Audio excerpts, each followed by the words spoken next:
新竹县竹东镇有一位美国牧师，不仅精通客家语，还会弹奏胡琴等传统的乐器。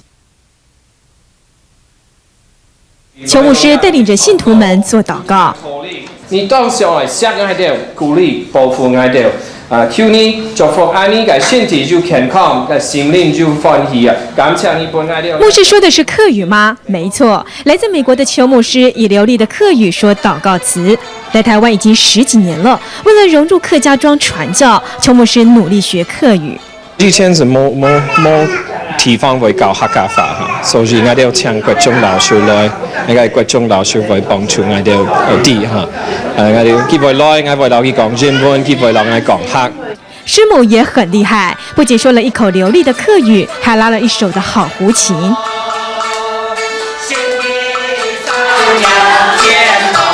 他這個就講喺嗰邊下概念。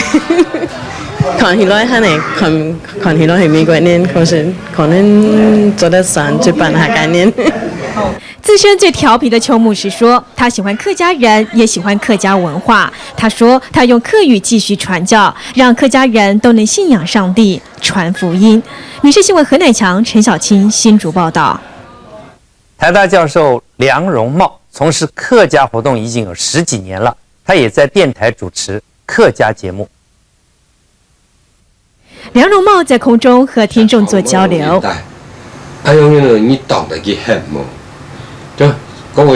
客家事務是梁榮茂在節目談論的話題。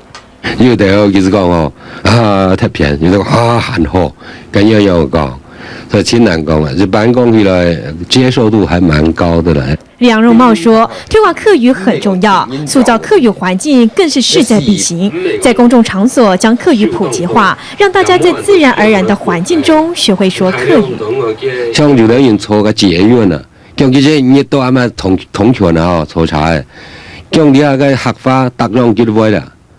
叫客話搭隻站啊，搭隻站嘅咁嘅真面啊，古田哦，佢全部位的。客家事務一做就做了10幾年。梁榮茂說，傳承工作很重要，他要將棒子交給年輕人，讓延續客家文化的腳步能夠繼續往前走。民視新聞何乃強、陳小青台北報道。行政院客委會今天開始在各地巡迴展出應景攝影群的黑白照片。老阿嬷和小孫子，客家大戲，每一張照片訴說着客家人的故事。攝影家透過鏡頭瞬間抓住真實的畫面。你啊，冇樣東西好看的啊！那方面你現場你也了解講話，台灣小朋友東西啊，當時學到啊，多啲啊，你話咧係你客家嘅文化有價值嘅東西。這一張張的農耕生活的照片，許多老一輩的客家人看了感觸良多。看到了樣你嘅。給從阿爸阿公阿婆阿妹的話，食材最高。現在照片還被錄製成光碟片，裡頭收錄了許多客家攝影家的作品，為客家文化留下珍貴的記錄。民視新聞葉新凱新竹報道。